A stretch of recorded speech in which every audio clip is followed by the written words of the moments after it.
সব দেখা আগে। নমস্কার, আমি বিনীতা। ব্লগিস ভাইবসে আমাকে তো দেখতেই পাও তোমরা। আজকে একদম অন্যরকম একটা ভিডিও নিয়ে আমি তোমাদের সঙ্গে চলে এসেছি। আজ আমি যেটা করতে চলেছি সেটা হচ্ছে আমি এসেছি ভূতনাথ মন্দিরে।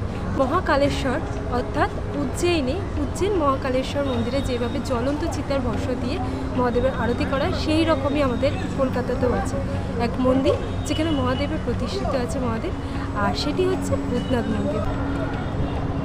এই মন্দিরে মহাদেবের প্রাক নটরাজ রূপের পুজো করা হয়, আর ভক্তরা মনে করেন এখানে এলে নাকি সব ইচ্ছে পূরণ হবে। কীভাবে আরতি করা হয় সব কিছু তথ্য আমি কিন্তু তোমাদের সাথে শেয়ার করে দেবো। মহাদেবের এই ভূতনাথ মন্দির কখন খোলা হয়, কখন বন্ধ হয়, কখন তোমরা এসে পুজো দিতে পারবে, কখন মহাদেবের দর্শন পাবে, এখানে আসতে হয় কীভাবে, কোন কোন দিক থেকে তোমাদের এইভাবে এখানে আসতেও সুবিধা হবে, সব কিছু আমি তোমাদের সাথে শেয়ার করে দেবো। তোমরা কিন্তু ভিডিওটা অবশ্যই পুরোটা দেখবে, তাহলে সব কিছু তোমরা ডিটেলস পেয়ে যাবে। আর মহাদেবের এই মন্দিরে আসা তো ভাগ্যের ব্যাপার। সত্যি কথা বলতে অনেকবার চেষ্টা করা হয় সবার দ্বারাই, বাট হয়ে ওঠে না। মহাদেব না চাইলে কোনো কিছুই সম্ভব না। গঙ্গার পাড় ধরে হাঁটতে হাঁটতে দেখতে পেলাম শ্রাবণ মাসের প্রস্তুতি চলছে। দেবাদিদেব মহাদেবের শ্রাবণ মাস, আর তার প্রস্তুতি শুরু হয়ে গেছে। সোজা রাস্তা ধরে হাঁটতে হাঁটতে চলে এলাম ভূতনাথ মন্দির। এটি হচ্ছে ভূতনাথ মন্দিরের চত্বর, আর সামনেই আছে প্রচুর ডালার দোকান। চলো তাহলে জেনে নিই পুজোর সামগ্রীগুলো কোনটা কত দাম। ডালা সব দিয়ে ছোট 30 টাকা ডালা হয়। আমাদের বাবার মালা, ভৈরবজির মালা, গণেশজির মালা, মায়ের ফুল সব দেওয়া হচ্ছে আগে। আমাদের বাবার সিঙ্গার সাজাবে, আপনি 51 ডালা হবে, তার উপরে 100 হবে। আপনি যত ইচ্ছা 51 মধ্যে আমার বাবার ভস্য চন্দন সব সিঙ্গার পাবে। তারপরে আপনার ইচ্ছা, আপনার যত ইচ্ছা বাবার ভস্য আরতিটা কখন হয়? ভস্য আরতিটা আপনার 3:30 সকালবেলা হয়। এই হাত দিয়ে আপনার বাইরে দিয়ে দর্শন হবে, পণ্ডিতজি বসে থাকবে, পণ্ডিতজি আরতি করবে সকালবেলা, তাই 4টে মন্দিরটা পটটা খুলি 4টে দিয়ে 12টা নিয়ে হাত দিয়ে স্পর্শ করে আপনি কোনটা বলবেন, আপনার ইচ্ছা। এটা 10 টাকা পিস আছে, এটা 10 টাকা পিস আছে, এটা 6 টাকা পিস আছে। আপনার ইচ্ছা আপনি কোনটা নেবেন, কটা নেবেন। গোলাপ জল, হ্যাঁ পণ্ডিতজি আপনি নিয়ে পণ্ডিতজি হাতে দেবে, পণ্ডিতজি চাবো সিঙ্গার হয়ে যাবে। সকালে আসলে নিয়ে হাত দিয়ে স্পর্শ করে সকাল 4টে দিয়ে 12টা এখন স্পর্শ করতে দিল আর সিঙ্গার হয়ে গেছে।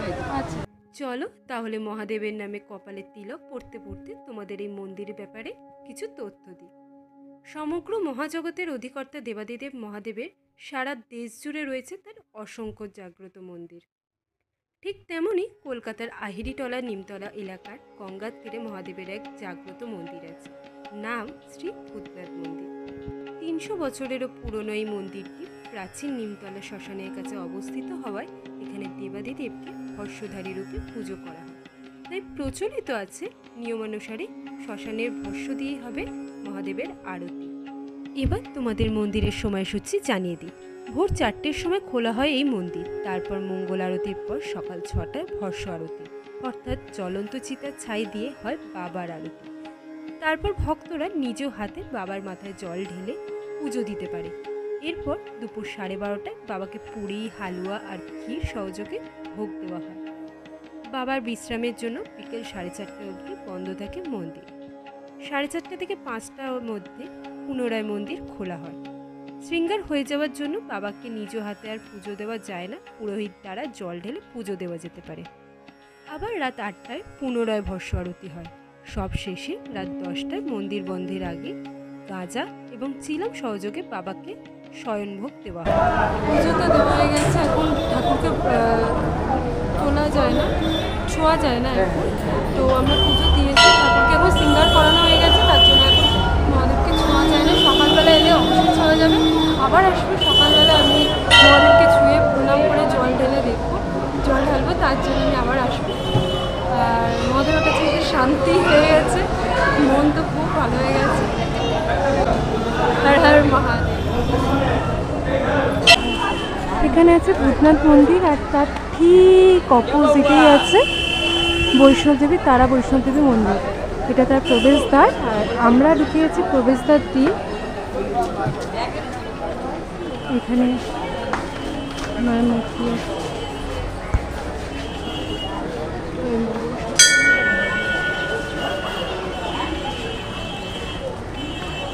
এখানে আছে মায়ের মন্দির।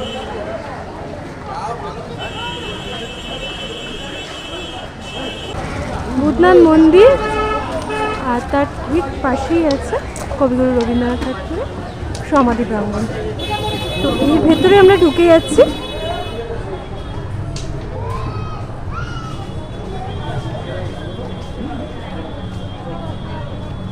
ভূতনাথ মন্দির সম্পর্কে তোমাদের তো বিস্তারিত তথ্য দেবই বলেছিলাম।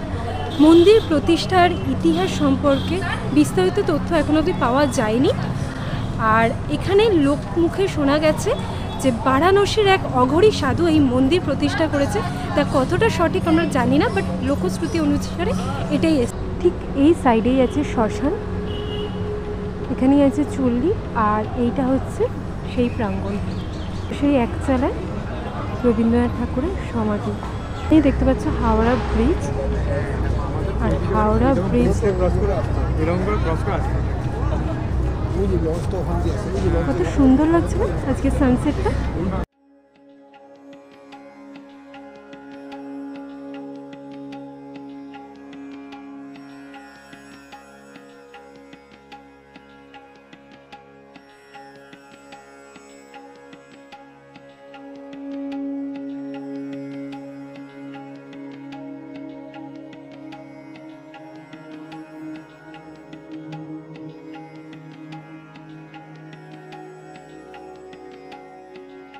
আমাদের পুজো দেওয়া তো হয়ে গেছে, আর এখানে আমার এসছে আমার সাথে আমার হাজবেন্ড, আর এইদিকে আছে আমার ভাই।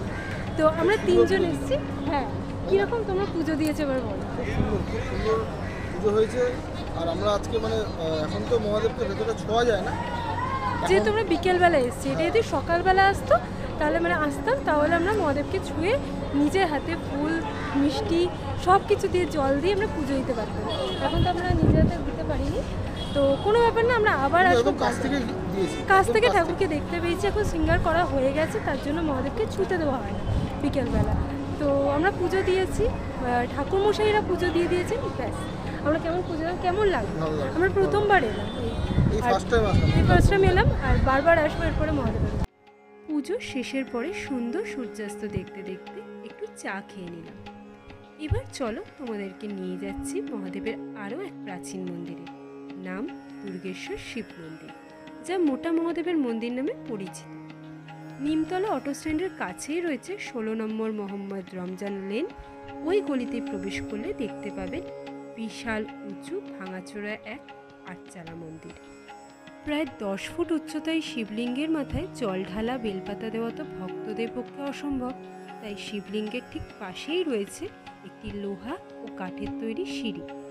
পুরনো মন্দিরের মাথা থেকে শিবের জটার মধ্যে নেমে এসেছে বটের ঝুড়ি, যা সাক্ষ্য দিচ্ছে এর প্রাচীনত্বের। রসিকলাল দত্ত ও জওহরলাল দত্ত 1794 খ্রিস্টাব্দে এই মন্দির প্রতিষ্ঠা করেন। জনশ্রুতি হিসেবে এই মন্দিরের এক ইতিহাস আছে। বহুকাল আগে মন্দিরে পুরোহিত রাতে পুজো শেষ করে মন্দিরের দরজা বন্ধ করে দিয়ে বাড়ি চলে যান। সকালে এসে দেখেন মন্দির শূন্য, শিবলিঙ্গ নেই সেখানে। বহু খোঁজাখুঁজির পর গঙ্গার তীরে মোটা শিবকে খুঁজে পেয়ে আবার মন্দিরে ফিরিয়ে নিয়ে যায়। আবার যাতে পালিয়ে না যায় তাই একটা চেন দিয়ে শিবলিঙ্গ বেঁধে রাখা হয়। এই ছিল মোটা শিব মন্দিরের সম্পূর্ণ তথ্য। আজ আমি এসেছিলাম লোকাল ট্রেনে করে। আপনারা যারা লোকাল ট্রেনে করে আসতে চান তারা এই শোভাবাজা আহিরিটলা স্টেশনে নামবেন। আর যাতায়াত নিয়ে সম্পূর্ণ তথ্য আমি ডিসক্রিপশানে দিয়ে রাখলাম, আপনারা চাইলে চেক করে নিতে পারেন। মন্দির থেকে বেরোতে বেরোতে আমাদের সন্ধ্যা হয়ে গেছে, আর তারপর একটু খাওয়া দাওয়া করেছি, করে ওখান থেকে মেট্রো ধরেছি, ধরে বাড়ি এসেছি। বাড়িতে পৌঁছে গেছি। আর আজকের ভিডিওটা তোমাদের কেমন লাগলো আমাকে কিন্তু অবশ্যই জানাবে, কারণ আজকে ছিল মহাদেবের স্পেশাল একটা ভিডিও। এই টাইপের ভিডিও যদি তোমরা আবার দেখতে চাও আমাকে কিন্তু অবশ্যই জানাবে। আর যে কোনো মন্দির, মহাদেবের মন্দির বিশেষ করে যে কোনো মন্দির যেতে আমার খুব ভালো লাগে, আর সেগুলো তোমাদের সাথে শেয়ার করতে পেরে আমার আরও বেশি ভালো লাগলো। সো ব্যাস এইটুকুই, তোমাদের সাথে নেক্সট একটা ভিডিওতে দেখা হবে। আর এই ভিডিওটা তোমাদের কেমন লাগলো আমাকে কিন্তু অবশ্যই জানাতে ভুলবে না। টাটা, গুড নাইট, শুভরাত্রি, বাই।